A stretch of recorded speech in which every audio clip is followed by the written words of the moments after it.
Our crazy goal is to help Africa feed herself. We're doing this by using technology to drive key changes in the agricultural sector and generally the food system value chain at large. As much as Nigeria is blessed as a nation, the agricultural sector is still faced with multifaceted problems and challenges, ranging from farmers' access to inputs, to access to markets after cultivating their produce, to policies, to economical factor, to security generally in the country. So farmers who go to their farm and then cultivate their produce, number one, are faced with challenges of accessing inputs to improve the yield of their products. They're also faced with challenges of immediately getting access to markets for the produce that they're harvesting from their farms. All of these challenges all point to one core thing, that's food security challenges.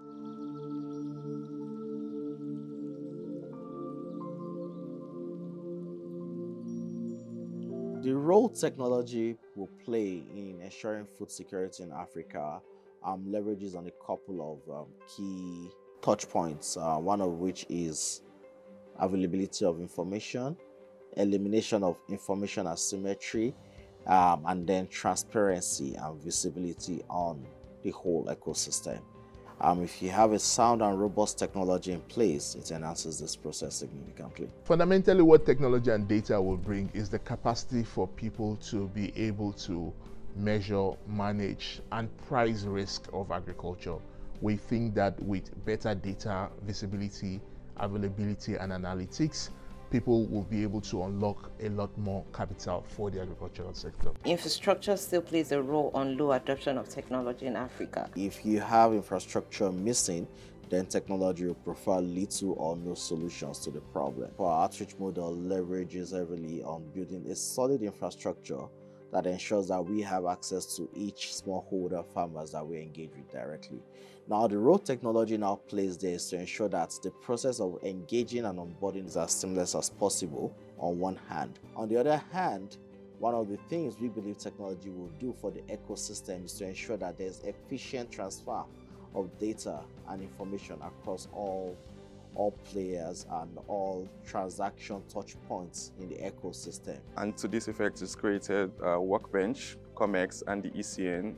Each of these systems address specific gaps in the agricultural value chain. Workbench is a classic example of how technology enables scale and growth. We process over 5,000 transactions daily.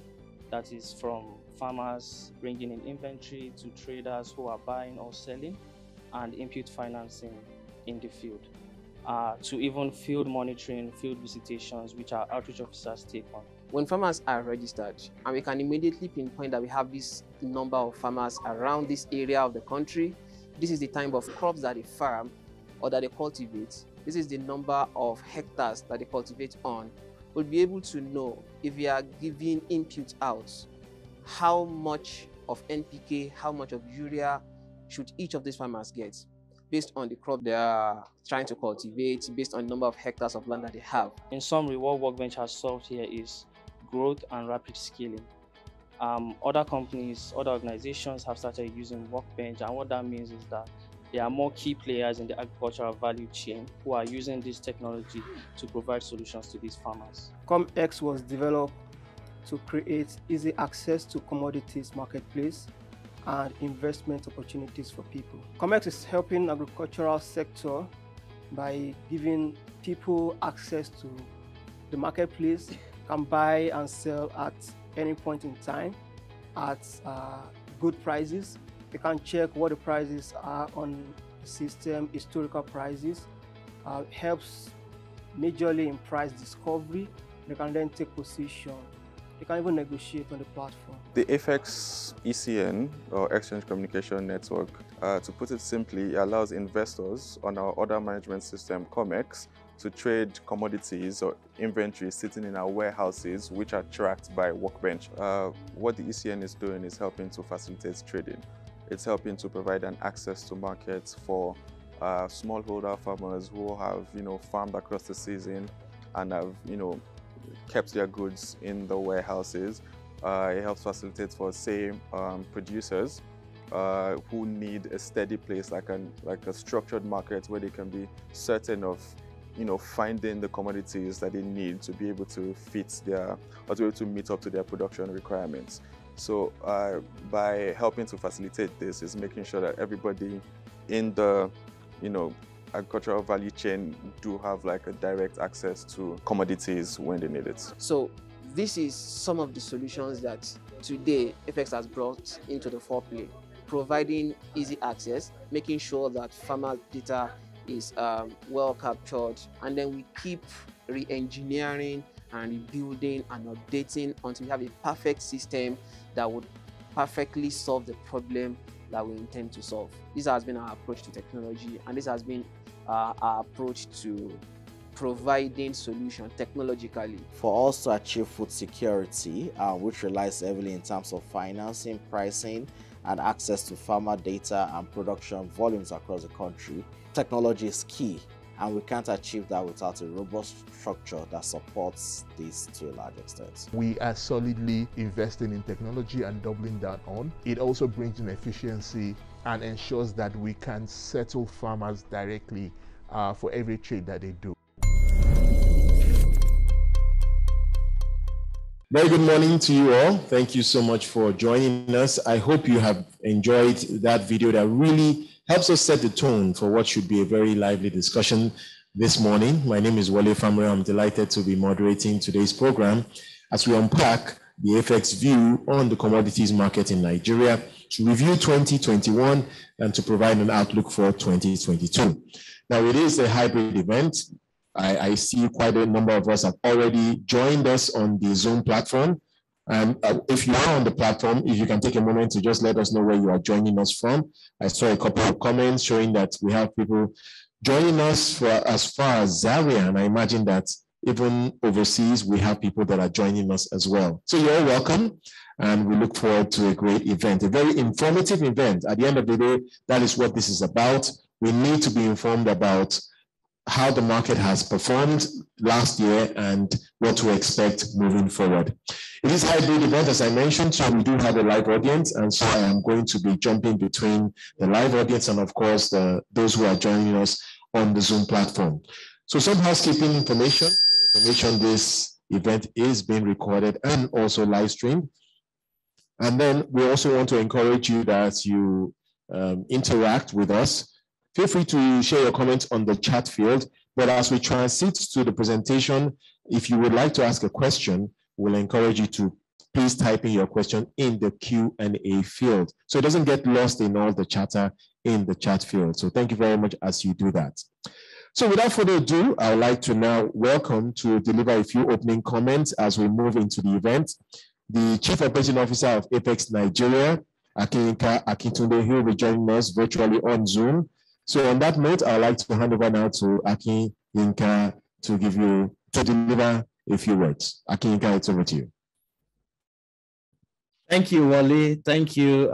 Good morning. Great to be here. Always a pleasure to be here. And thank you for the introduction, Wally. Thank you all for joining us on this very, very eventful event. We are glad to be hosting this this year. We appreciate everybody joining from all over the country, and those joining outside the country, we really appreciate it. At AFEX, for us has always been, how do we increase the value accruable to the agricultural ecosystem by building the required infrastructure required to drive productivity in this ecosystem. 2021 was a year filled with lots of global and macro events, from the ease of lockdown experienced globally to the emergence of Omicron that saw a lot of political engagements in the international ecosystem. One thing that is clear for us all is the fact that COVID, or whatever variants it may come up with, is something that has come to stay with us, and we need to find a way to live with it, which is one of the things we are seeing playing out here, with a lot of people calling for the scrapping of all tests and various measures put in place to prevent escalation. And we can't discount efforts of governments as well to come up with appropriate vaccine that will protect citizens and everybody globally from these dubious virus, right? On the local ecosystem, we've seen CBN's intervention on the local ecosystem play out in the year 2021, coupled with gradual alignment by the regulatory body of its FX rates towards hopefully a journey of unified rates that will benefit the citizens, and this coupled with a lot more of activities are what we saw play out in 2021. On the commodities ecosystem globally, commodities prices recorded an all-time high in 2021, recording a direct impact on food prices, and global inflation growth. Locally, however, core producers of these commodities, who are majorly smallholder farmers, still face low access to finance and high input costs. These costs, driven by the removal of subsidy on fertilizers, amongst other factors, eroded the potential upside to the farmers, which further exerted pressure on an already heated market. We saw fertilizer prices record an all-high price. Everybody was shouting about gas prices in the year, right? And gas prices has a direct correlation with price of urea, which is also a key component of fertilizer, which is one of the key inputs that drives food production in Nigeria. The ban on importation of a key commodity, maize, by the CBN played out in the year as key processors in the feed milling industry sought to secure volumes to cover their factory need for the year. Unfortunately, the glut in the supply of commodities at harvest did not translate to a reduction in prices, as we saw the starting price of commodities 10 to 15% higher than what would have been. Just to put it for context, right? Commodities, production of commodities, especially maize in Nigeria, is seasonal. So we always see period at harvest where you have a lot of commodities in the market, which is gradually depleted over the course of the year. And what this does for prices is at harvest, prices are usually low compared to the close of the season. However, what we experienced last year was the fact that prices did not recalibrate, which was in line with global market commodities price increase on a global scale. And this has direct impact on what is obtainable locally. This event highlights a key piece of information for all key stakeholders in the industry. The macro structure we operate as a country is very, very much critical to the sustainability of the agricultural sector.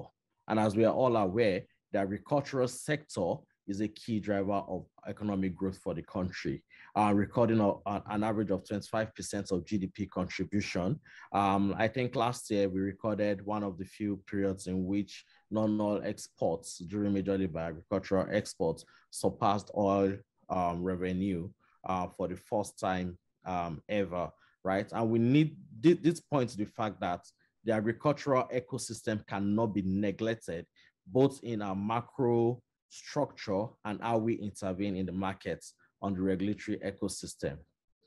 Our 2022 outlook seeks to identify trends that are likely to play out in the year as all these variables that we outlined align. With over 100% increase in prices of inputs in 2021, the role and stance of government as regards fertilizer subsidy will be crucial to the food system in the year. Availability of finance is still a recurring factor in food security. Our engagement with smallholder farmers directly and those that we survey keep highlighting the fact that timely availability of finance plays a crucial role to their production viability as smallholder farmers. Putting appropriate structure in this area will greatly increase both the volume of production that is available as well as the viability of role of smallholder farmers in this sector. Ease of access and affordability of finance will also drastically increase production, which is likely to taper food prices. One of the things that we noticed last year is despite the high costs of inputs and high cost of commodities, production of these commodities was not able to outweigh demand, which is one of the key drivers of high price of commodities that we experienced in the last year. Food security is becoming a resounding theme, which is paramount everywhere in the country right now. And critical to this is availability of warehouses and storage facilities, which is very, very crucial. If anything, the COVID-19 pandemic made it clear that as a country, our food security is paramount. which is the way we can ensure that we protect our citizens at all times. No matter the level of lockdown you put in place, we as human beings must consume food, and making this available on a prolonged period of lockdown or whatever the case might be is crucial. And this is the core theme of food security for us. Efforts by key stakeholders at the government level and international development community will help in securing this aspect, which we cannot overemphasize. I'll use this opportunity to hand you over to our experts on ground that will discuss the reports in full details and highlight how all these factors in the ecosystem will play out in the year. Thank you very much for joining us, and we look forward to engaging with you as we have this conversation. And also, don't forget, FX is here. We are eager to ensure that price availability for commodities is a key theme, creating a market in which players could have access to commodities prices on a timely basis, and a platform where they could provide appropriate financing that will drive a viable investment in agricultural commodities is in place. Over to you, Wale. Thank you, everybody. Thank you very much, Inka. No doubt setting the tone very well for what should be a very informative conversation. I think you made many important points, but I think I would like to also emphasize the contribution of Apex to the Nigerian agricultural ecosystem. Just the availability of prices makes such a big difference in terms of the experience of not just the smallholder farmers, but even the larger scale, mechanized, industrialized farmers and processors. So we really appreciate Apex for its contribution, and we look forward to a lot more. So now I want to get to the heat of the meat, if you like, of the matter today. So I'd like to now invite to deliver a presentation on the outlook for the Annual Commodities Review and Outlook presentation. Please welcome, I know we have a small audience here, and if you can give a virtual applause as well, you can as well, but please welcome the Senior Research Analyst at Apex Nigeria, David Ibeakpo, as he steps forward to make his presentation. Thank you very much. Thank you, Wale, for that introduction. And I want to really appreciate everyone that are physically here, and also our online audience. Thank you so much. We can see over 100 people joining online. And at FX, so let me stand on the existing protocol. I want to also appreciate the opportunity given to me to take today's presentation. So at FX, we are keen on achieving food security, and every form of data, every form of analysis around the agricultural space, both globally and domestically, is of interest to us, right? And that's why we have reports like this that would achieve one or two objectives around closing the knowledge gap that currently exists in the industry, and also informing potential capital market players on the position they could actually take in the market, and also understanding how household fare right in a market such as this. So I would like my presentation to come up now so that I could just quickly run through what I have on my slides. So sometimes last year around October, we presented the crop production survey, because we also run a survey at FX to understand the behavior, the planting patterns of farmers, so that we could give an outlook as to what we think commodity production levels would be like. Right. One of the challenges in the space, like Akinka, my COO, and I think I should also greet him officially. One of the remarks he made is the fact that across our commodities, right, production levels have not been able to catch up with demand levels, consumption levels, and that's fundamentally one of the drivers for prices in Nigeria across our commodities. So just to make it, this presentation will be interactive, and also our online audience, I would like you to also interact with us.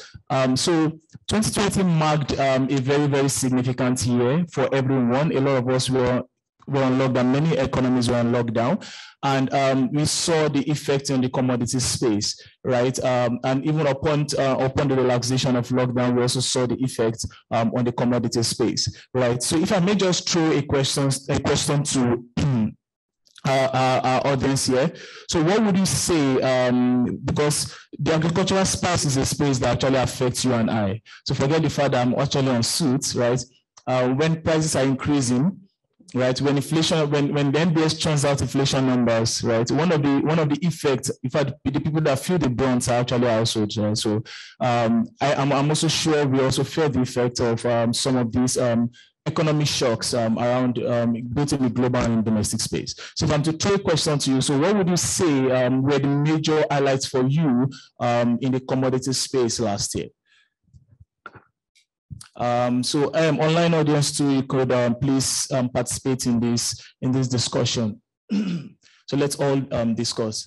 So I would like a volunteer here. So what would you say were the major highlights? So like Akinka mentioned in his speech, last year we saw a lot of shout around gas prices were skyrocketing and the likes, right? For the ladies and maybe some men that actually go to the markets, right? You would have seen some skyrocketing in prices of commodities and also like even tomato, right? And other things. Then we also read the news. We know about the insecurity challenges in the country and how it's also affecting and pushing up prices. So, and this is me just putting out some points out there. So what do you think, in your own view, are the major highlights for you?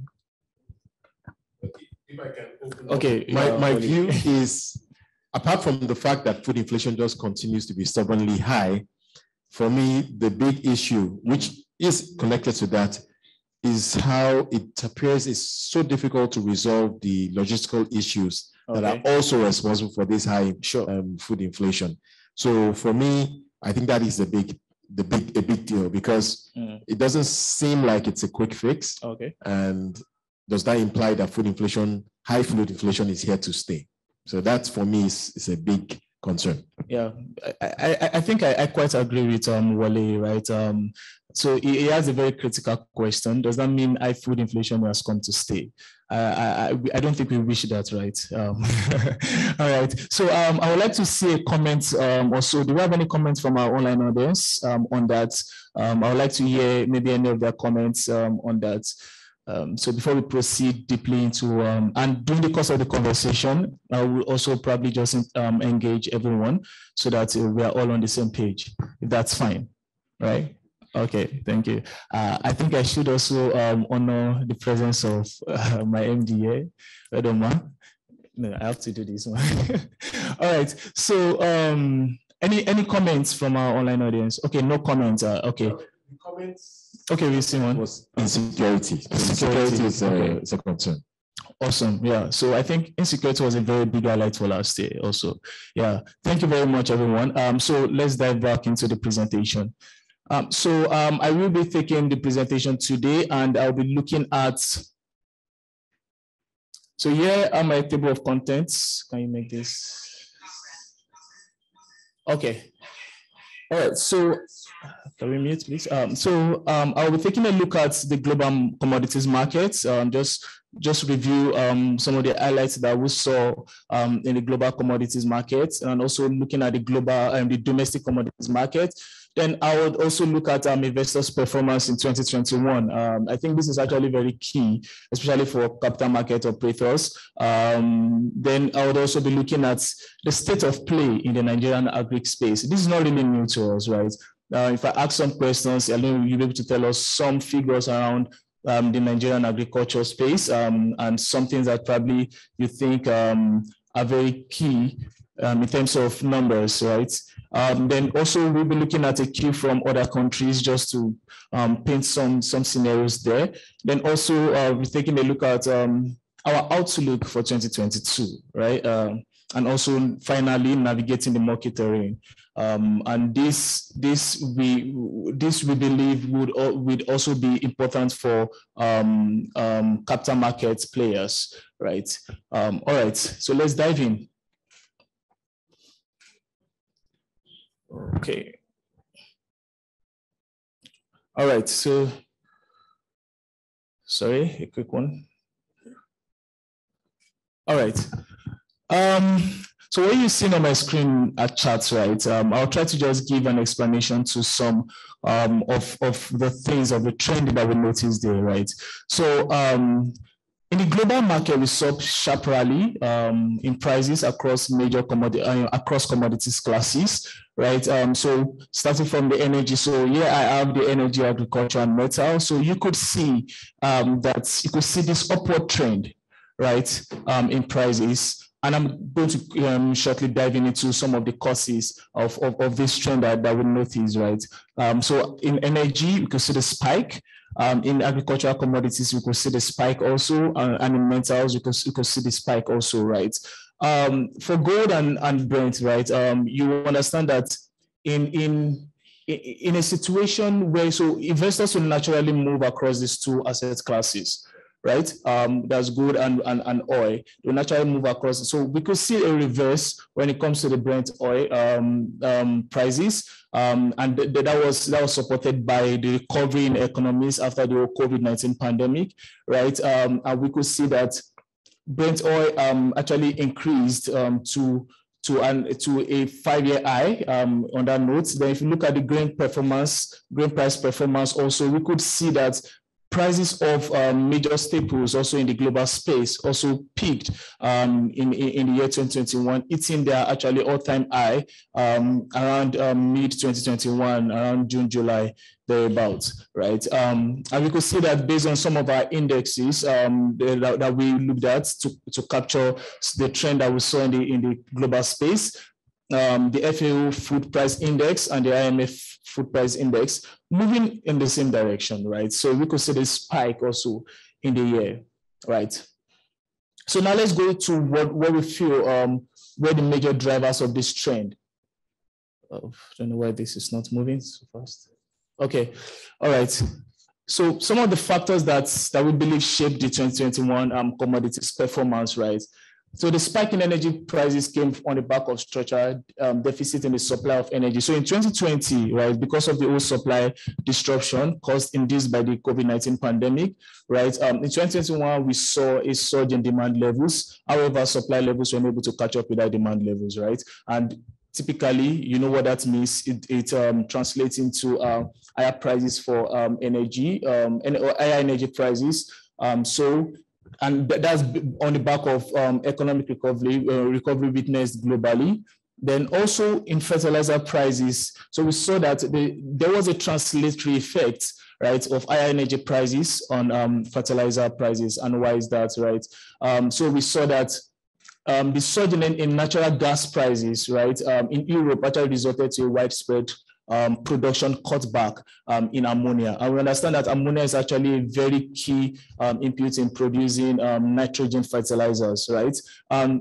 During that period, we saw that fertilizer prices, was reported by the World Bank pink sheets, rose by over 163%. Right, so that's actually a very big one last year, and that was driven by an over 260-something% increase in the price of urea, right? So that makes up that index, right? Then also we saw escalating thermal coal prices in China that led to a rationing of electricity across some zones, some provinces in China, which also made major producers of fertilizers in the country cut back on production. Right. Then also energy prices also increased in the United States as European either hampered natural gas production. Right. Then we saw some level of export restriction also in major countries like China and in Russia. Right. Sometimes last year, China announced the suspension of fertilizer exports. Why? Because they needed to make do with this supply that they have in the country, because there is already a threat, or there was already a threat to food security, right? And one thing we should know is the fact that in 2020, right, the whole COVID-19 pandemic worsened the threat, or heightened the threat, I must say, to food insecurity, right? And on the back of that, right, affordability and availability of food already became a concern, right, in the global space, and definitely Nigeria not exempted, right? So China had announced the suspension of fertilizer export until June 2022 to ensure domestic availability amid food security concerns. Then also we saw Russia also take the same step to restrict the export of nitrogen and phosphate fertilizer. And if you understand, right, China and Russia actually account for like 1/3 of the export, global export of fertilizer, right? And this ultimately had a translatory effect for Nigeria actually, because, and also from the subsidy removal, fertilizer subsidy removal. So all of this played into higher prices during the period.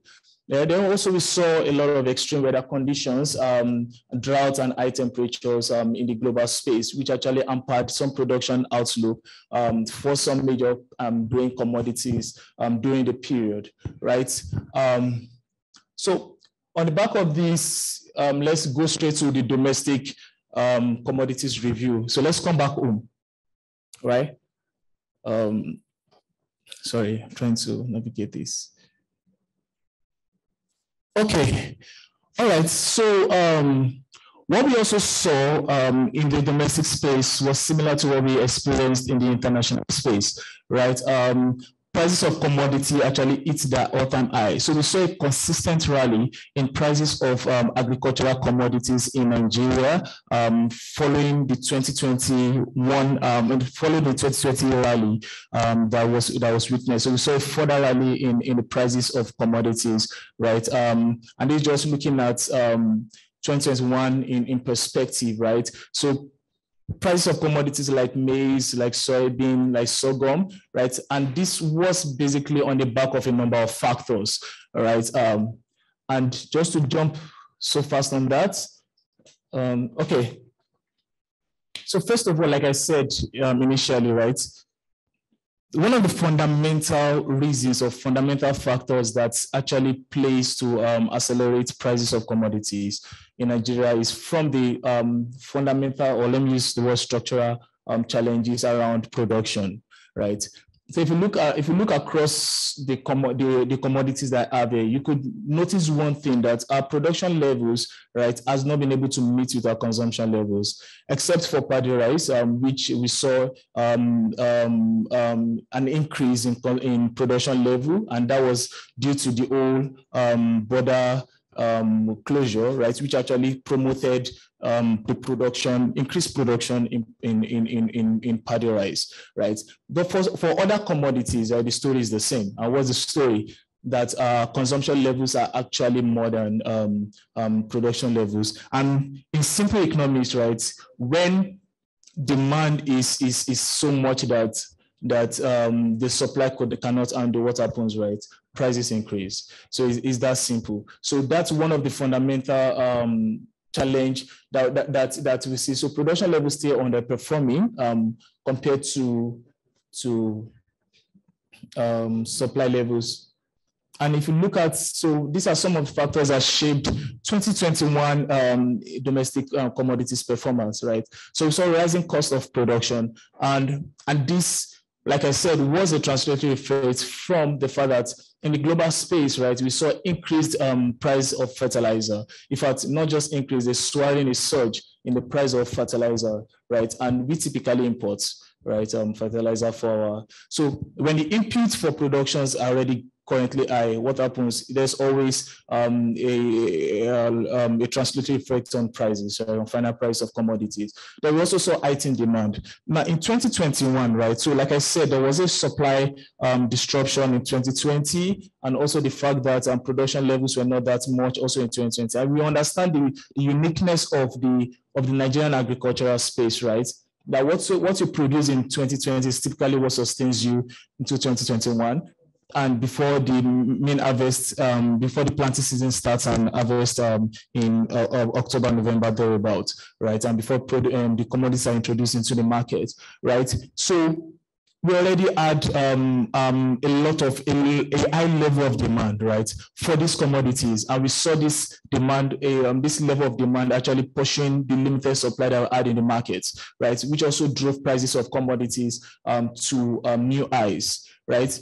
Then we also have some pending structural issues, right? So unresolved issues across the agri value chain, low production, low absorption capacity, infrastructure gap, and all of these, right?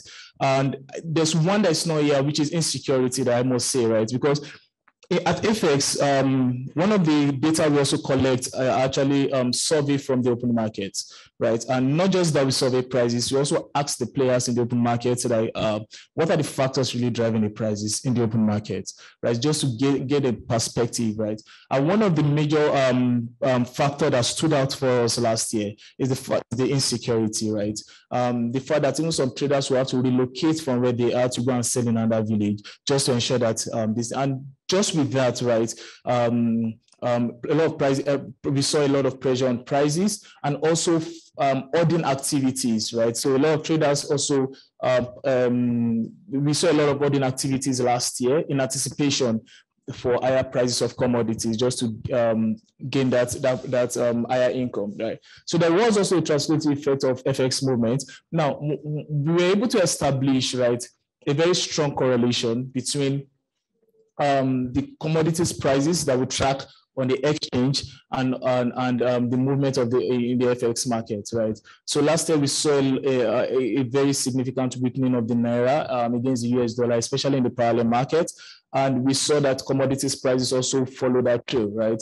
There was a 0.70 correlation between commodities prices and that of the FX market, right? So then also we saw increased cross-border trade. Now, because of the weakening of the naira against the CFA, right, we also saw a lot of increased cross-border trade, right? So international demand plus domestic demand is already high, right? With the available supply in the market, right? Also saw some commodities like sorghum, right, surge significantly, above 30% in terms of prices, just between January and August, right? So those were some major key highlights for us for the year. All right, so 2021 review. Now, because we are also very intentional, and we understand that investors also play in the commodity space, right? It's also good for us to look at how did investors perform in the commodity space and as against some other traditional asset classes, right? And one of the things, because some of the investment products or instruments on our exchange, right, are actually tied to the commodities that we trade on the exchange, right? So the movement in prices that we see in those also has an effect on the performance of those commodities on the exchange, right? So I would say it was a green year for investors in the commodities market, a green year for them, right? Amid a price surge. So just to take a look at how the market fared in last year, which is the 2020-2021 season, right? So the ACI, it's actually FX Commodities Index that tracks the performance of grain commodities. And in that basket, we have maize, we have soybean, we have sorghum, and we have paddy rice, right? So the ACI tracks the performance of these commodities in that basket, right? Then we have the FX Export Index that tracks the performance of export commodities, and that's the likes of cocoa and ginger. Very soon we'll have other commodities like sesame, cashew nuts also included, but for now it's just cocoa and ginger, right? So last year, which was 2020-2021 season, the ACI increased by 56%, right? And that we could see was driven by a surge in the performance of soybean during the period, obviously across all the commodities, right? So for investors that were exposed to the maize contracts, right, their value increased by 48%. For soybeans, 74%. For paddy rice, 9%. For sorghum, 31%, right? So that was the performance. It was a green year for them. In the export market, we also saw cocoa increase marginally by 1% in terms of price, and also ginger increased by 76%, outperforming the performance in the corresponding prior year, right? So we look at the season to date performance also benchmarking it with the S&P GSCI agricultural index, which captures the performance of global grain commodities, right? We could see that the ACI actually outperformed the AEI and the S&P GSCI agriculture index, right? Returning 57% during the period, right? A season to date analysis, right? Then when you take a look at, now, one of the goals of investors, basically, right, and that for those that are also looking to like invest in any asset class, right, one of your goals should be that, okay, how do I get returns that would beat inflation, right? How do I get returns that when I take out the effect of inflation, right, I still have a positive real return, right? And in the last 3 years, between 2018 between 2017 actually to 2018 to 2021, we've seen that the FX commodities index has consistently beaten inflation in terms of returns, returning to investors real positive return as against some other traditional asset classes, right? So look at this. In 2019, right, the ACI returned 61.72%, right, as against 13.22% in inflation numbers. In 2020, 55.55% as against 17.01% inflation numbers. The comparison with other asset classes, right? So we could see that during the same year, that's 2021 in view, right, we could see that the ACI outperformed other asset classes like the ASI, that's the equities, the benchmark index for the all share, that's the all share index, and the 1 year treasury bill bond, that's in the money markets, right? So this is like an indication that, okay, amid the whole rally in prices of commodities, right, there are also opportunities for investors in the space, right? So one of the advice I would give is, okay, yeah, while you find yourself exposed in other traditional asset classes, right, you should also balance your portfolio to also have this, because the commodities market has proven to be a consistent edge against inflation and also other factors. Okay. So yeah, I want to make it interactive, right? So yeah, so what would you say is the state of play in the Nigerian commodity space? Just one person, please. How would you, just maybe a sentence, how would you describe the Nigerian commodity space? Should I point? One of our journalists there. Okay, Kebu. All right. Okay, so just because of time, I will just quickly dive into the state of play.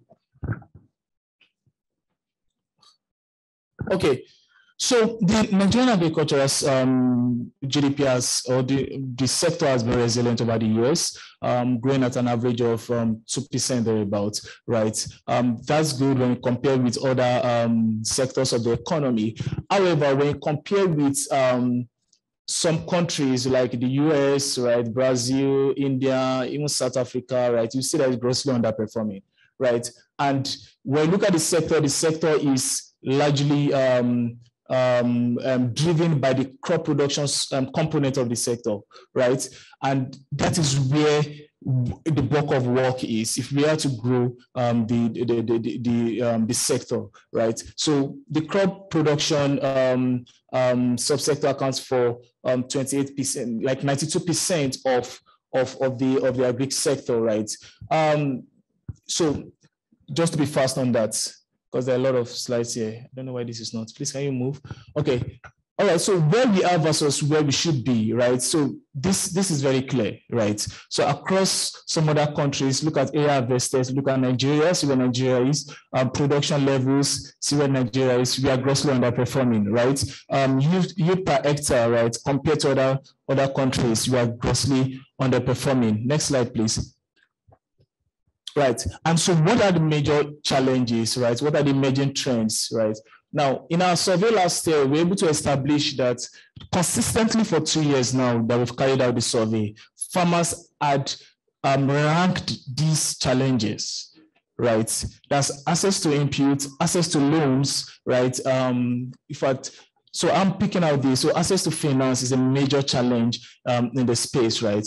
To boost production levels, right? And so when you take a look at what the bank credit is to the agri space, right? And this from the NBS numbers, right? It's just partly 5%, right? If you look at foreign investors' exposure to the space, right, it's also very low, right, at 3% thereabout, right? Then also, if you look at our budget's allocation to the space, right, it's also very, very low, right, compared to what the Maputo Declaration, which states that at least 10% of your budget, right, should go to the agri space, right? But see, so this is what we have versus what it should be, right? So there is a gross, like low finance in the space, right? Infrastructure comparison across countries, right? So one of the things I also stated in the earlier presentation, the fact that some fundamental and structural challenges affect the space, right? And I made mention of the absorption rate of our facilities, right? So look at the state of grain storage in Nigeria, right? So Nigeria produces about 30 million grains, metric ton of grains, right? We can only do 5%, we can only store 5%, right? So that's very huge. Now, one of the things that happens is that now when farmers are not able to get where to store that, they're not motivated to produce more, right? And which will continue to hinder our production levels, right? For USA, you can see they can store 78%, South Africa 130%, China 109%, Brazil 66%, right? So next slide, please. Now, what is the major challenge now? So across the major headlines in the agri space last year was around the threats to food security. And that's why FX is actually like, that's our mantra in FX, right? Because we're crazy enough to feed Africa. Now, we understand this as a major challenge. Now, with rallying in prices of commodities, right, it already makes affordability an issue. And food security is all about affordability and availability, right? We are missing it. We are not getting it very right in the availability level, right? And also affordability becomes a threat. So it's really a big threat, right, for Nigeria. Next slide, thank you. So a cue from other countries. I think I'd like to just keep this. Let's go to, I can come back to this when we're having the Q&A. Let's go, yeah. So commodities outlook for 2020.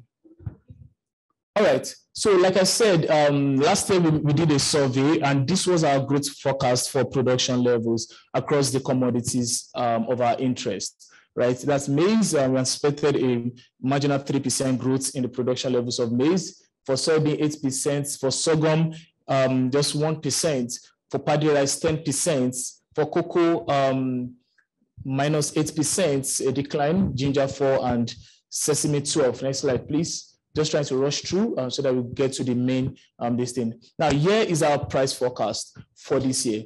Now, our outlook for this year is that we are going to see further increased pressure on commodities prices, right? And a number of factors. Now, just between the beginning of this season till yesterday, that I did this particular section of the slide, right? We can see that maize price has already increased by 37%.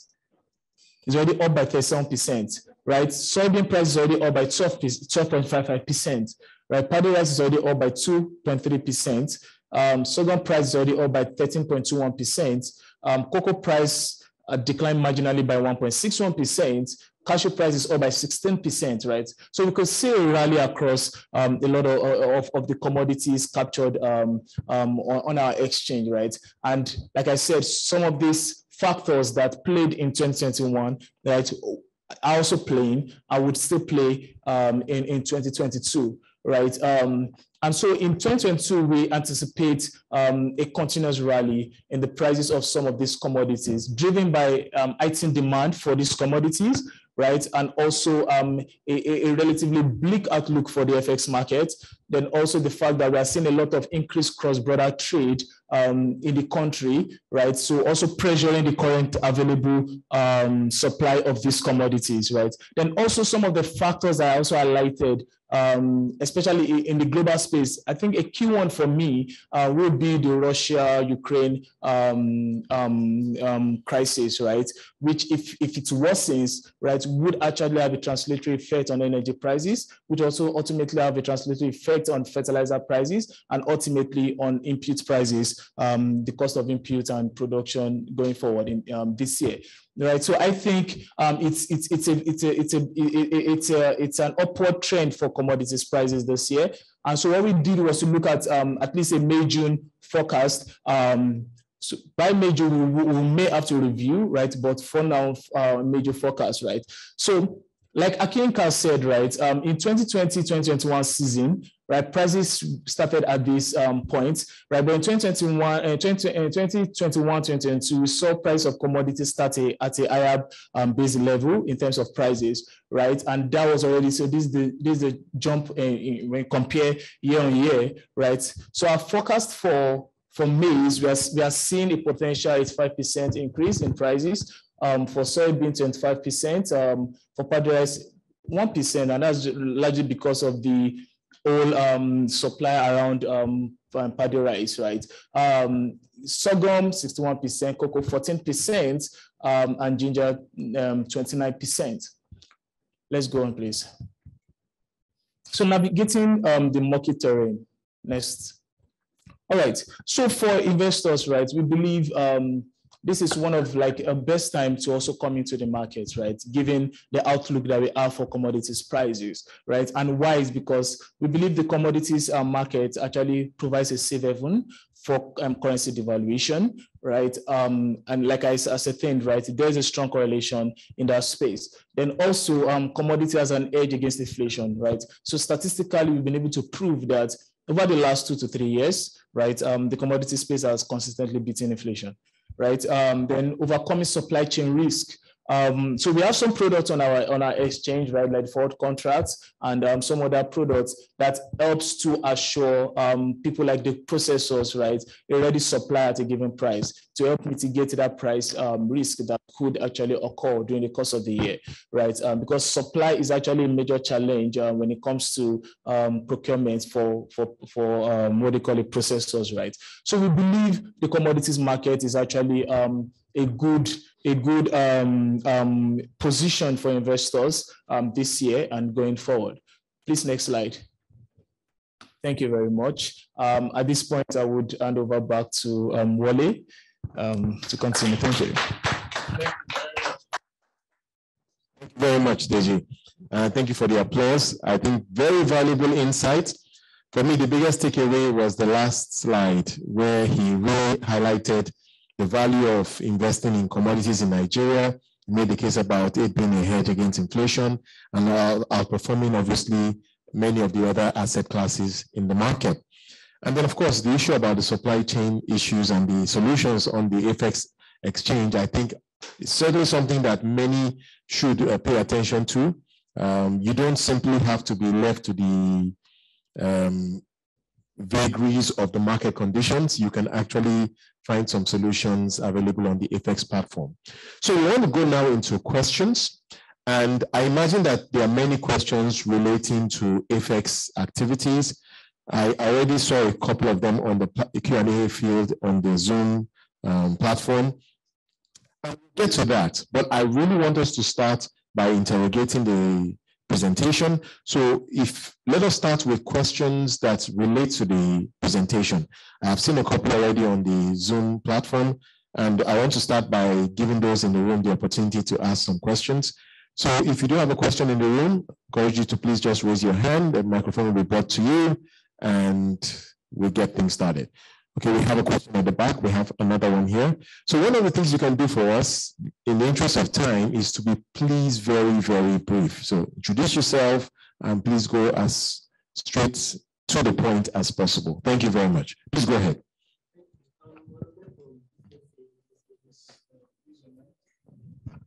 Okay, we need the mic to work, please. Okay, we're going to change that for you.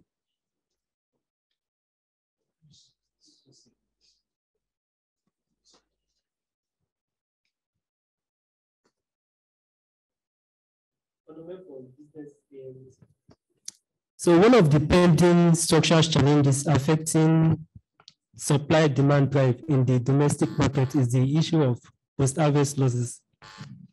So how is FX, what structural approach is FX going to take to address this issue in 2022? Okay, thank you very much. All right, let's take another question. Hello, and good morning, everyone. So if you can introduce yourself, thank you very much. So my name is Fiona Ahime. I work for Quest Securities. So my question is, what is FX doing, with connecting the farmers with fertilizer producers like Nuture, Dangote, because you say it's a major problem in the sector. And I know those people are actually doing a lot in terms of fertilizer production. So what are you doing in terms of connecting the farmers to the fertilizer production? Right, thank you very much. So do we have any other questions in the room before I go to the platform? And then we'll get some responses to some of these questions. Okay, we do not have any more at this time, but as we go along, perhaps we'll have more. But I did observe a couple on the platform. So let's get to that right now. Okay, so there is a question for you concerning the point you made about paddy rice and cocoa.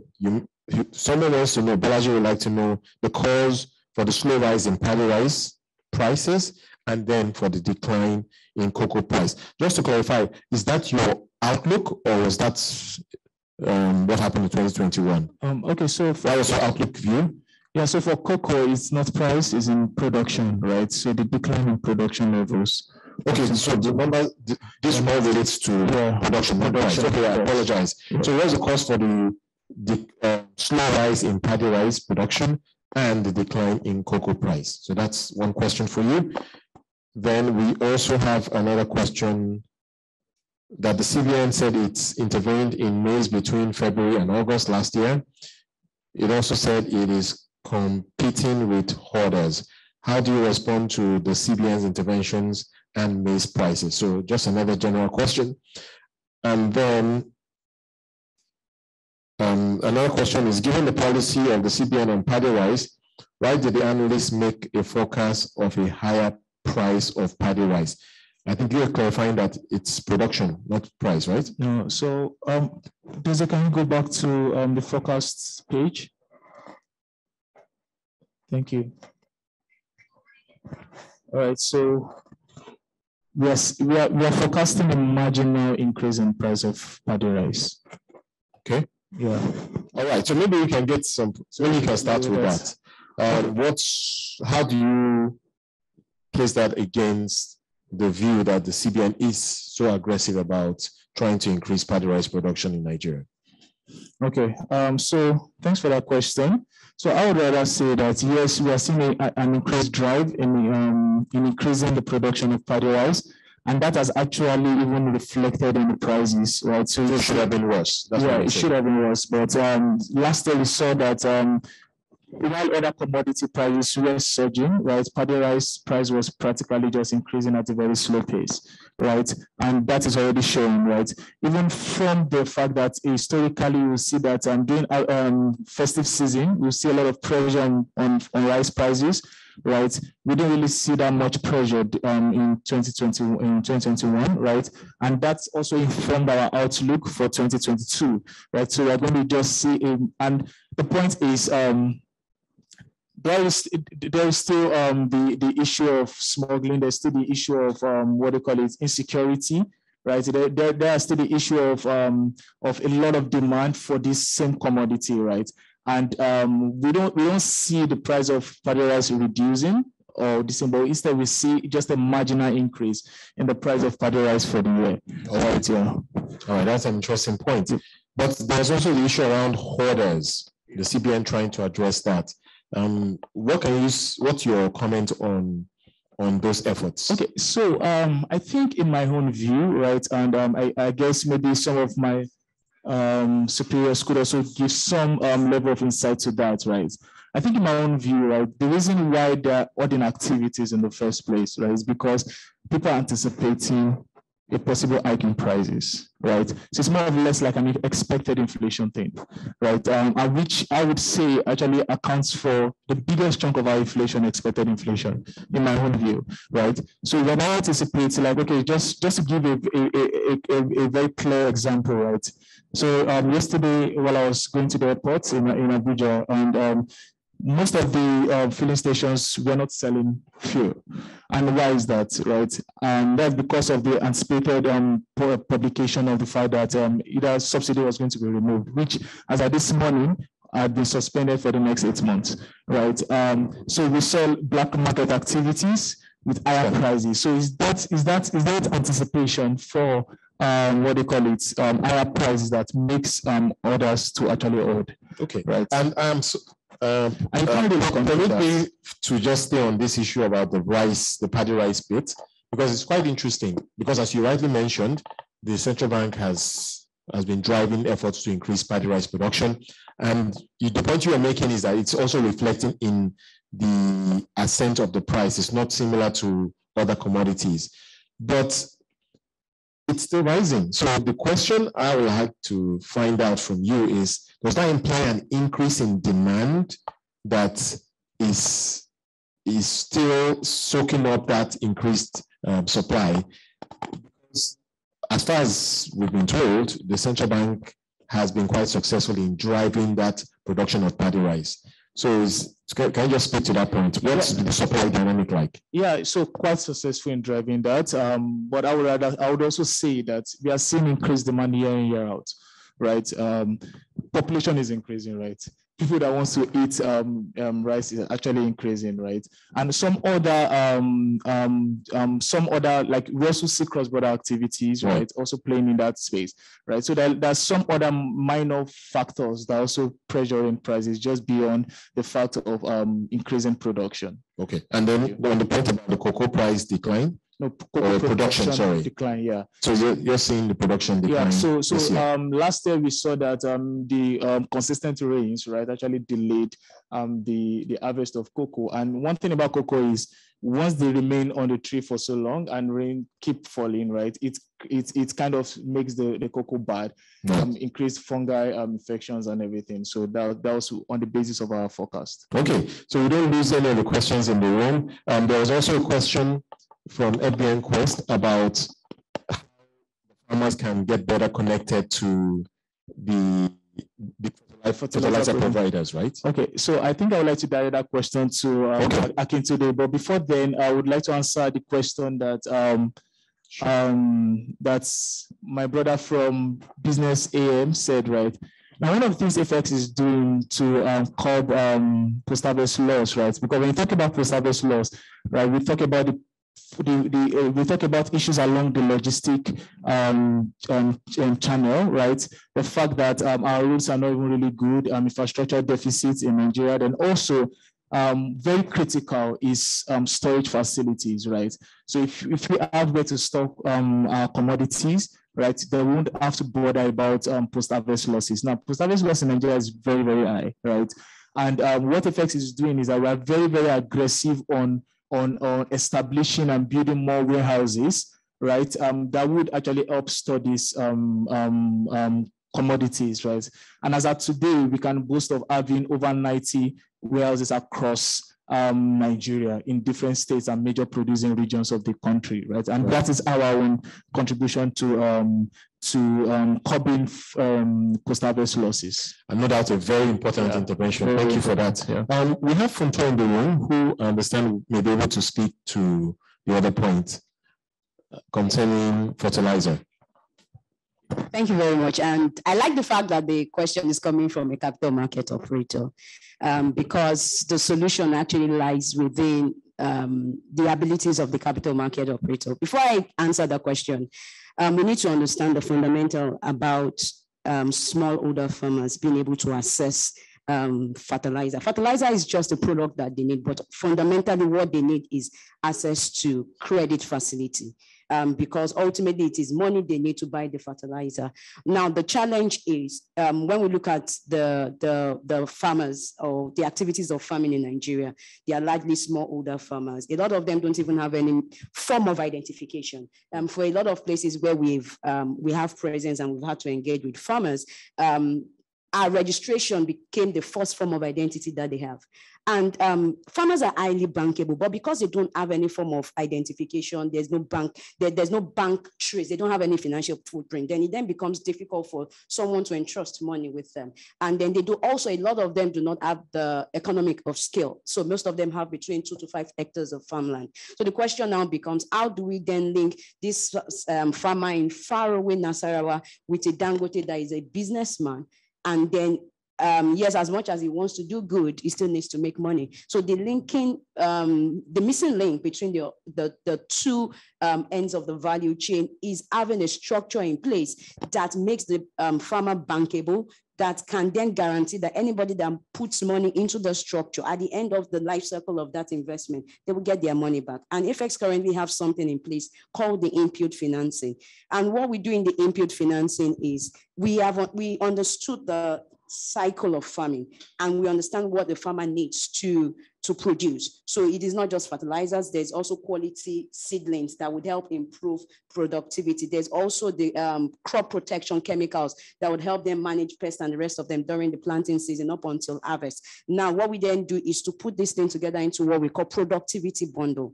And then each productivity bundle is structured in such a way that you can determine to say, if you have 1 hectare of farmland, this is the number of productivity bundle you have. And then that is, it's just like a bouquet, like your DSTV, right? You have compact, you have premium. Sorry, I'm forgetting this. The next thing is straight all. You understand? So then put this thing together into such structure and then give it to the farmers as credit facility, and then with close monitoring of field officers, managing them, ensuring that they're applying this thing as they should.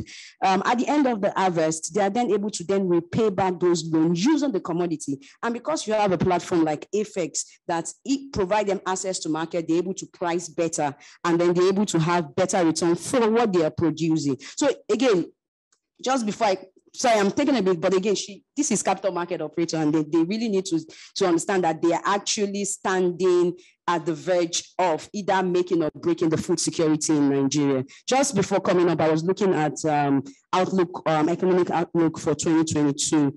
And one of the things they said was like for 2021, the asset under management for pension fund grew by 5.6% to about 13 trillion naira. About 63% of that is in the federal government securities. That is a lot of money and the reason why PFAs and a lot of them are not flooding their money into spaces like commodities, because we are yet to prove to them that there's a structure that is transparent, that would guarantee the safety of their fund, and ultimately it would contribute to the growth of the economy. Again, it's a whole lot, but again, summary is there's a structure in place. There's a critical role that capital market operators can play in unlocking that funding that will then allow the millions of smallholders farmers that we have in Nigeria to be able to access this, which ultimately would increase the level of production, which ultimately would help improve our food security, which ultimately will improve the economy. Thank you. Thank you very much. So the capital market operators need to get to work, maybe working with FX. Before I take more questions from the audience, I just wanted to take some others that have come on the platform so we don't lose them. Considering that the majority of farmers in Nigeria and Africa are informal, how do you obtain figures for annual production and prices? So perhaps maybe you can speak to how FX gathers its information. Okay. Thank you for that question. So what I would say to that is at FX, beyond the number that we gather in the exchange, which is for those farmers that actually registered with us and those volumes that we actually record, right?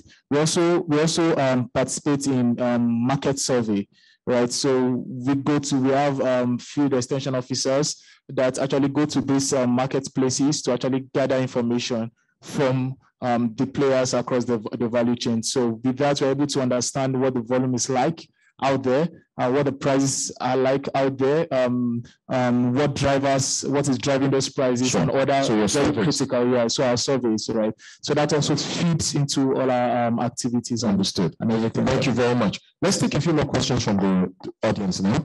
So if someone can help me pass the microphone around, please. We have a couple of questions.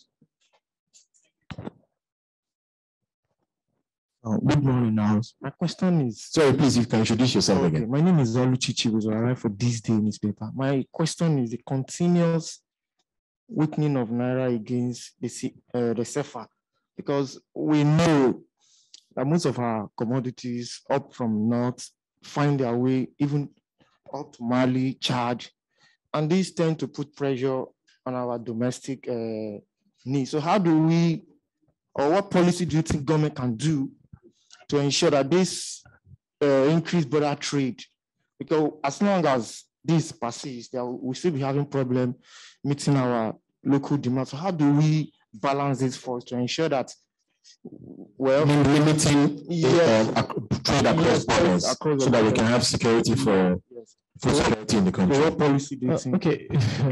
So I would not say limiting trade across borders, right? Because one of the things that AFCFTA brings to the table is to promote that regional trade, right? Which is very essential, because beyond Nigeria, right, we also have to talk about food security in Africa, right? I think one of the fundamental things to do, first of all, right, is to see how we can ramp up production, how we can increase our productivity in Nigeria. If we have more than enough to feed ourselves, right, then if export activities or cross-border trade is ongoing, it's fine. You get my point? Because now the thing is this, right? When your Naira is weakening against another country, another currency, right? You rather want to export to get more value for your product, right? So, and that's what people are just doing. So, yeah, there could be some control measures, right? And we saw that happen in 2018 or 2019, where the federal government closed the land borders, and so there could be some control measures, right? But sometimes those control measures also as a way of hampering the economy, right? And so we just have to be very careful. So I think primarily, fundamentally, we have to increase production, right? More of these commodities. All right. Yeah. Thanks, David. Okay, the next question, please. Okay. Good morning, everyone. My name is Zainab Waini, and sorry, can we turn up the volume? Thank you very much. Go ahead, please. Okay, my name is Zainab Waini, and I work for Nairametrics. Okay, in all of what you said, okay, fine. You said you are putting things in place to ensure that, okay, we have an outlook for 2020, a better outlook. But I don't see you mentioning the role of insurance, because insurance is something very vital when it comes to securing our agricultural production. And in recent times, a lot of farmers have been suffering from as a result of insecurity, as a result of the weather condition and all. But I don't see what role is IFEX playing to ensure that agriculture, the farmers, they fully adopt insurance, because. Okay, we'll take the questions, the responses together. If you can just move the mic this way, so we can take more questions and then get IFEX to respond. Good morning, everybody. My name is Sydney. I came all the way from Ibadan. I work with Afrimash Company Limited. You work for what? I work with Afrimash Company Limited. It's a small online agricultural platform. Yes. I want to find out, still bordering on the post-harvest losses now. You made mention of having warehouses where these commodities can be stored.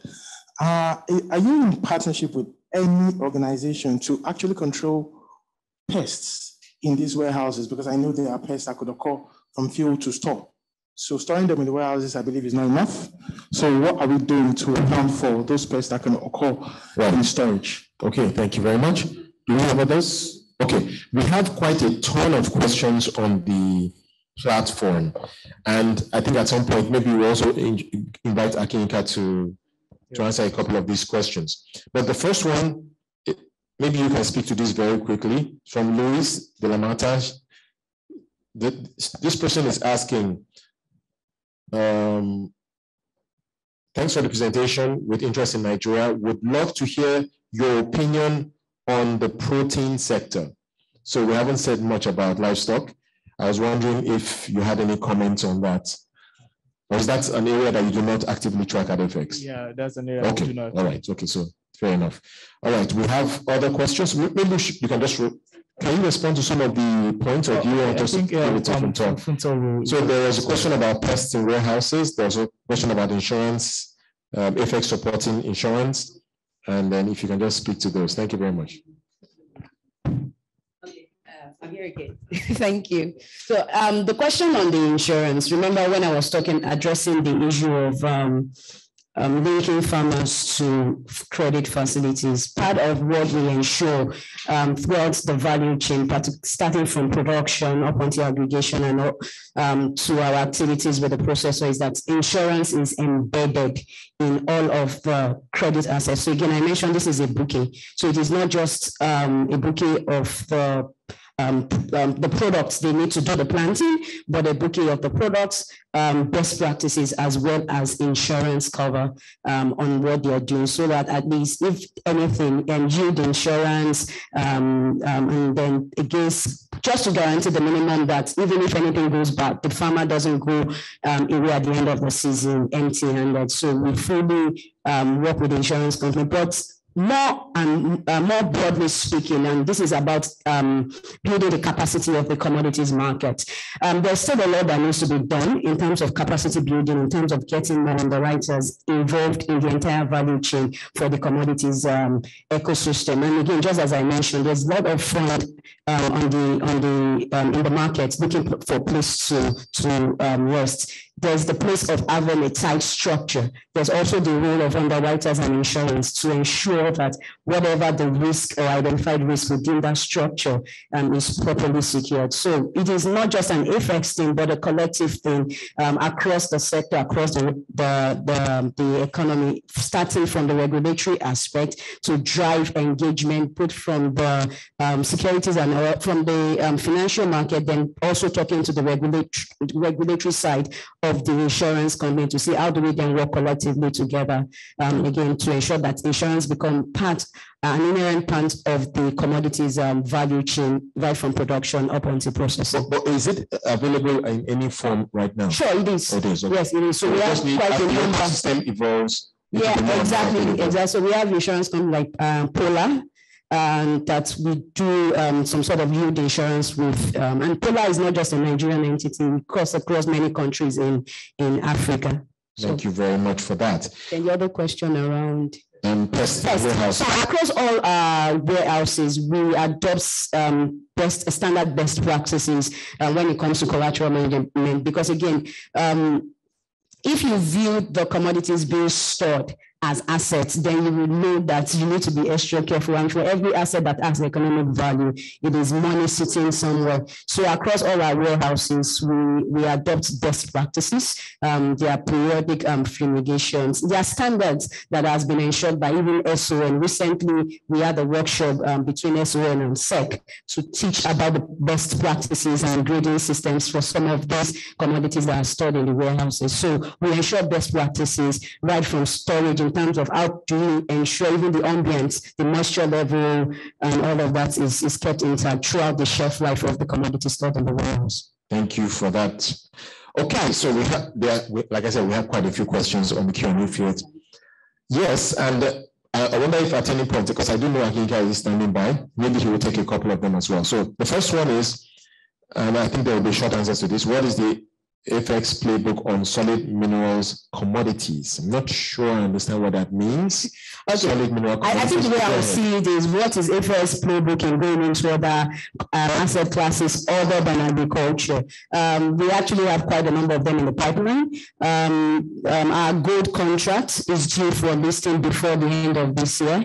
We also have plans to also go into food derivatives for a number of the commodities that are currently traded on our platform. So I would say between this year alone, we will be seeing other contracts outside of the culture-based commodities being listed on the exchange. So we do have a plan and a playbook for that. Right, thank you for that. Another question: what effort is FX making or putting in place by mitigating against price increases within product classes? So it seems this person is putting the pressure on FX to make sure there are no price increases. Okay. I don't know if you want to speak to that. So I would answer it in a very simple demand and supply approach. So we have level of production growing in Nigeria at less than 2%. I can't remember the exact, but about 1.6, 1.7%.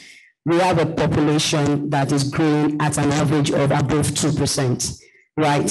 What that then means is we will never be able to sufficiently feed ourselves. Now, how do we solve that problem?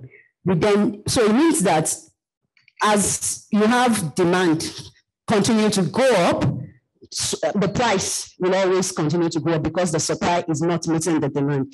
So it's not an FX thing again. We are doing our best by connecting farmers, providing the necessary input that they need to increase productivity. And if you have looked at our crop outlook done last year, they were actually the farmers that work within our ecosystem had increased productivity last year. So there is a fundamental problem that not just FX, but collectively we need to solve, which has to do with the level of production. So there's the policy side, there's the regulatory side, there's the capital market operator side where we need to then become innovative. And I always say, and with all due respect to everyone listening, right, anyone that is managing your fund for you and will not give you a rate of return that is above inflation, you need to rethink the role of as your fund manager. Okay, maybe one more before you sit. Maybe you can speak to this, and then I'll pass on to David. Can FX act as an off-taker for large commercial farmers? Do you Simply yes. Okay, so we have an arm, we have an arm that can do that, yeah. Okay, wonderful. Thank you very much. Please take your seat. All right, so David, this question I think is for you. Someone is challenging some of your projections here. And Michael says, for maize, isn't the projected increase of 85% from harvest price too ambitious? Did you have a quote of 85% as your forecast of maize? Okay, so he's challenging that. Maybe you want to explain the reason more. So, like I said, we have a number of factors that are playing into our forecast, right? And that's why we have like more or less like it. So, just last year, in 2021, we saw maize increase by over 70%, right? Sorry? Okay, sorry. Thank you. So sorry about it. You want you to look at it. Exactly. Okay, so we saw maize increase by over 70%, right? And so there are a lot of factors affecting that. So the CBN ban on exports or fear of import of maize, right? But also the CBN also played an important role in also helping to like even manage the rate at which the price of maize actually increased through the strategic grain reserve initiative, right? But however, right, there's still some fundamental. Yeah, sorry to jump in because I'm trying to save time. Okay. So is it really a case of just the demand is just just exceeding the supply, and you think it's just going to keep going that way? Yeah. So upon harvest this year, right, we saw a lot of demand, right, even to the fact that people started even going to the farmlands, right, to even purchase directly from the farmers, right. So from the conventional decrease or respite in prices that you will see upon harvest, right? We didn't see that this year for maize and some other number of commodities. Sure. Right, yeah. Thank you very much. So, but also, right, these projections are subject to review based on the way market goes. No doubt, no doubt. But I think it's useful to explain why you're thinking that way. Excuse me. Now, this question I also had, and I think it's great that it's related to what this person is asking. So in December 2021, we saw that there was an unusual rise in food inflation. This person is asking, is there the possibility of famine in 2022? But maybe you can just try and explain the reason for that, because you did mention that the harvest season is somewhere around September, October. I would have thought that would have supported food prices. I'd certainly bring them down a bit. Okay, so the food inflation numbers, it was something I personally saw coming, right? I think Malgai asked me, was I surprised? I was not really surprised about that, right? So what I would say to that is that during the Q4 period, right, we saw pressure on prices across commodities, right? Even that we track on, and I was able to show some of that on my slide, right? So a lot of pressure on prices for these commodities, right? And this is reflective of what was happening in the open market, right? So the surge, the reversal that we saw in the food index, in the food inflation numbers, right? It's not really a surprise. And our outlook for that is that we would see continuous increase in food inflation, at least for the short to medium term, except of course if prices begin to like lower during the mid April, May period, right? Typically you see a lesser pressure on prices for commodities during that period. Yeah, please. Sure. So again, part of can we have another microphone? Part of why I think the food inflation was high in December. Again, festive period. There's always more demand for commodities, poultry products, rice, and the rest of them. But we also need to understand that even though November, December is the period of harvest, the fundamental commodities that were used in producing these goods were not bought at that season. They were bought at the minimum a quarter before. And that quarter before is actually the peak for most prices of commodities. So again, my cost of production is high, and then coming into that season, ultimately I'm going to sell to be able to make profit. Sure. I want to invite now the Chief Operating Officer at AFX Nigeria, Akin Kakitunde, to chime in. So I know you are reaching us virtually, and there are a couple of questions that I think we'll be going to hear your perspective on. So Yinka, it's over to you. Hi, Wale. Yes. So there's a question that I think is quite question by Eneyi Simeni, which states, what's the possibility of commodity exchanges accessing CBN intervention funds for participants using financial contracts? While you fix that. Can you hear me?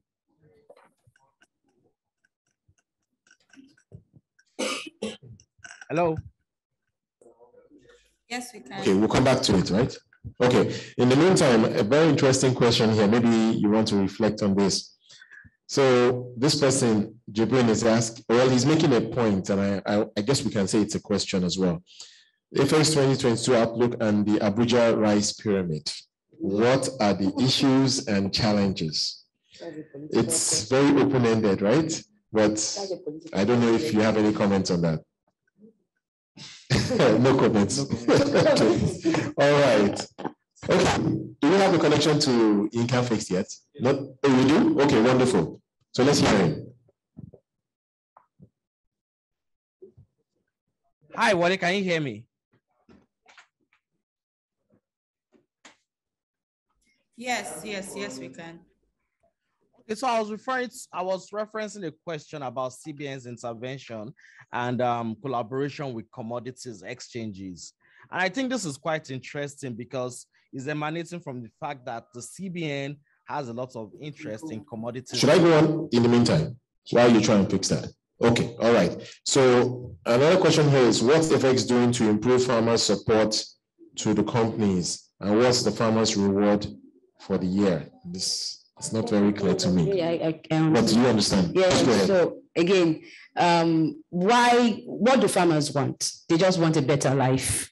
Than every year they go to plant, and then they want to be able to say, if I produce say 5 metric tons, I should be priced properly. FX is positioned as a platform that then provide that access to market to farmers.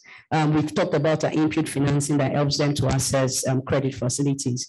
Ultimately, when they produce, these commodities are then enlisted on the exchange, and then because of economic of scale, so having to gather or aggregate hundreds of thousands of farmers then gives the platform the required volume for like an Olam or a Nestle to then come on the platform and say, oh, I need 5,000 metric tons of maize, I need 2,000 metric tons of soybean, and there's price discovery, there's transparency. So one, there's the benefit of elimination of middlemen that rip the farmers off their ultimate value. And so the farmer is able to then assess market.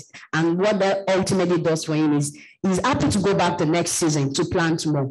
And then he makes more money. Then he goes back to the next season to plant more. So ultimately, providing access to market, giving them price discovery, helping them assess the required financing, and then, of course, helping them practice better agricultural. Right. While we wait for Yinka, just because for me, I mean, yes, I'm interested in the price of food because we all eat, right? Sure. But then all the points you're making about commodity prices outperforming other assets, it's an investment opportunity. So maybe you can just speak briefly so that we can be more aware of the type of products that are on the FX platform that investors who are looking to reap a return can. Yeah. can. So there's a joke I tell my friends that you are buying food at extremely high price, you're losing money, and then you are not seeking opportunity to invest in the same commodity that is ripping you off more than 60% of your earning. So again, increase in food prices or inflation is an opportunity for investors to diversify their portfolio into other asset classes, of which commodity is one of them. What we've done at AFEX is to be able to convert these physical commodities into securitized commodities, and then you can begin to trade them like you trade on your equity market. So if you go to our platform, COMEX, COMEX, our platform, whether you download on the mobile app or you go on the web, you can then sign up and then begin to trade. Just do a KYC, and we have brokers that are onboarded. Again, we're highly regulated entity, so we work through the capital market operators, broker dealers. You can either go to your broker and say, I want to start trading on commodity, and then your broker will open an account with us, or you can go directly download and then select the broker that you want to work with. And the platform is extremely intuitive. Again, technology is everywhere. So at the comfort of your home, you can begin to invest with I think as well as 5,000 naira. One of the products that we release, which is like a baby for me that I've been seeing all around, is the exchange traded commodities. It's similar to the ETFs, and what it does is, if you don't understand how to trade the individual commodity, you can just buy into that bucket, and then ultimately it will deliver the average of the market. And in less than 60 days, it's done 26% return on investment. Okay, you recently launched it. Yes. Okay. So no, this is the second round. Last year, at the end of the season, it did about 68% return on investment. So for every 1 million, you get 1.68 million back. Wow. Thank you. That sounds quite attractive. I'm sure many of us will agree. So do we have an update now with Yinka? Yeah. So Yinka can come on now. Okay, so please, Yinka, it's over to you. Hi, Wale, can you hear me? Okay, so I guess I'm audible now. So I was trying to address some questions on the broad level, some of which speaks to CBN's intervention in the market, which is quite interesting because we've seen the role of CBN becoming increasingly paramount in the commodities ecosystem.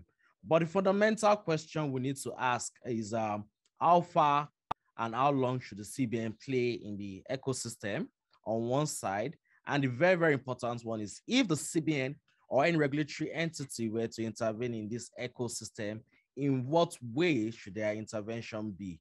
I've always been of the opinion that agriculture globally is subsidized at the government level. But one of the things we need to be clear on is the structure that drives this intervention. The question speaks to assessing CBN intervention funds on the exchange. Yes, it may be a short-term win, but it's not sustainable in the long run.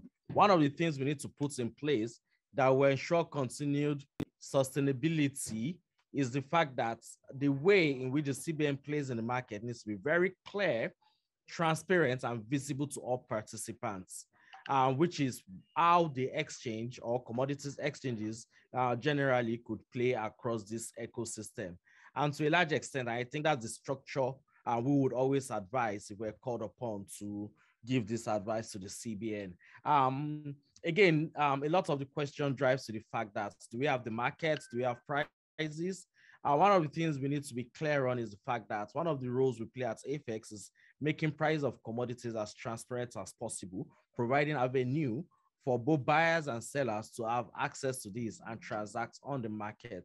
Providing that platform is paramount because there's no way you can make informed decisions about related to food security, inflation, without having access to data that drives all this decision making.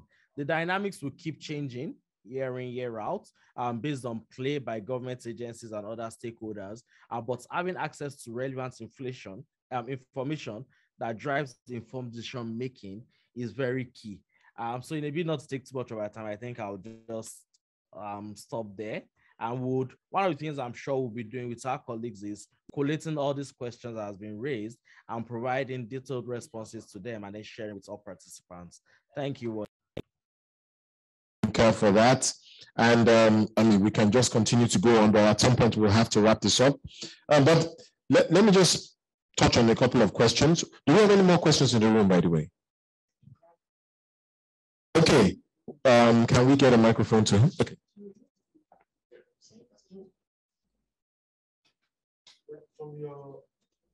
Mr. Can you turn it up, please? Follow up to from your slide, you made mention of climate change, and what do you think farmers should? Okay, what should farmers be looking up to in terms of climate change? How will climate change impact farming? Farming as yes, an activity, right? Yes, in 2020. Any comments on the impact of climate change? Yeah, so last time we also saw the impact of climate change, right? So from our survey, we're also able to ask farmers how favorable the weather conditions were for their planting, and a number of farmers actually really attested to the fact that it was actually a challenge, during the year, right? So, and also when you look at the global space also, we could see that a lot of production estimates or levels or outlook, right, we actually revised downward just on the basis of adverse climatic conditions, right? And also we saw same to Nigeria, right? So I think going forward, like if you look at it, right, it has changed, right? The climate, some 5 years before, is not what we have currently, right? In fact, when you look at sorghum farmers, right? Sorghum farmers actually had a lot of issues, especially for some key producing states like Jigawa, Kaduna, right? So there were some issues around the harvest of sorghum during that period, just because of some bad weather conditions, right? So we think it's a challenge, right? And going forward, it's something that should be looked into.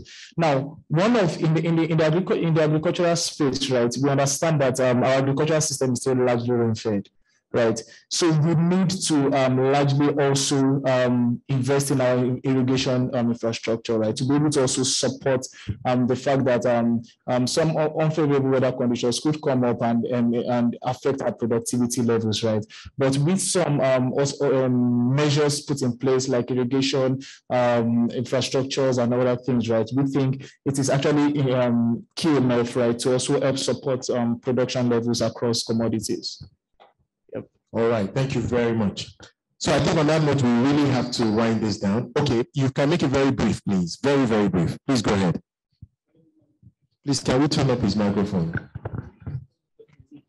Yeah, my name is Michael Benson, writing from PMS. I wanted to ask, you made mention of irrigation systems, so I was going to ask him, do you have any plans of planting all year round? Since weather conditions, we know how it affects. So do we have any scenarios where, okay, so thank you very much for that question. Funto, who will be speaking shortly, said she would make a few comments on that. So really at this point, we'd like to wrap this up. We wanted to make this very efficient, but very useful. And I believe it has been very enlightening. FX is certainly moving. And in terms of its impact, it's clear beyond helping to provide market information. They are making some very important interventions in the agro ecosystem that I think will make a lot of impact moving forward. So many thanks to FX for hosting this event. On that note, I'd like to now invite Vice President Financial Markets at FX Nigeria, Funto Olashimo, to deliver a brief closing remark and obviously speak to that last point. Thank you very much. And again, it's always interesting for me when we get together to speak about the commodities market. Sometimes I ask myself, was I born with commodities embedded in my bloodstream? I would make the closing remark. Hopefully, I'll touch base on the question raised about planting all year round. I want to say a big thank you to everyone joining virtually or physically present here. We don't take your time with us for granted.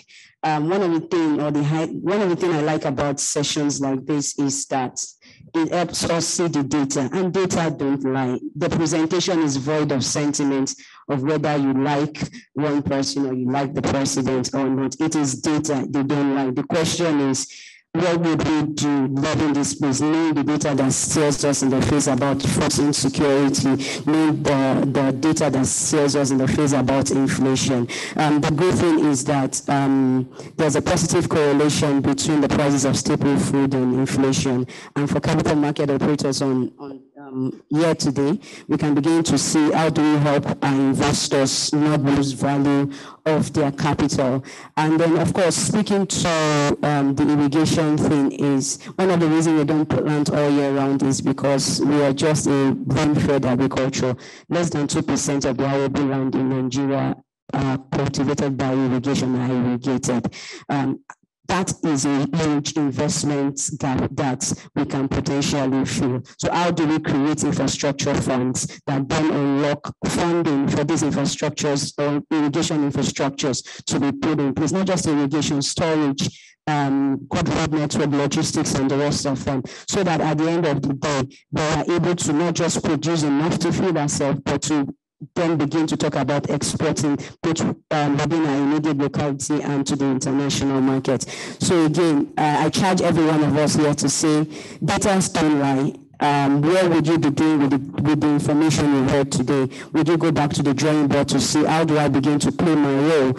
And the good thing is when you play your role, there's always a positive. There's capital preservation for you, there's gain, and ultimately you're making an impact, not just to the producers, but also impacts on the economy. Again, on behalf of the management of FX Commodities Exchange, we want to say a big thank you for everyone that has joined, both virtually and physically. We are available for questions, we are available for further engagement. If there are other aspects of the presentation that you would want us to work together further, and we are available, and you can reach out to us. We are for growing the market, we are for growing the economy, we are for growing Africa. Thank you very much. Thank you very much, Fontoa. Please can we put our hands together for her? Thank you very much for that. And on that note, we are done. We do have some light refreshments, so please, for those of you who are in the room, please make the most of that opportunity. And I want to say to those who are joining us virtually, I see that quite a number of questions still have not been answered, but the FX team are kind enough to connect with those people on those platforms. So don't log out just yet. They are, I think as I speak, typing out some responses to your questions and providing more information on how you can contact them. So please make the most of that opportunity. So I'd like to say thank you so much to everyone for joining us, certainly to everyone who is here, and then of course to everyone that has joined us on the Zoom platform. Make the most of the opportunity with the information that you have received today, and we look forward to seeing you at the next event. Thank you and have a great afternoon.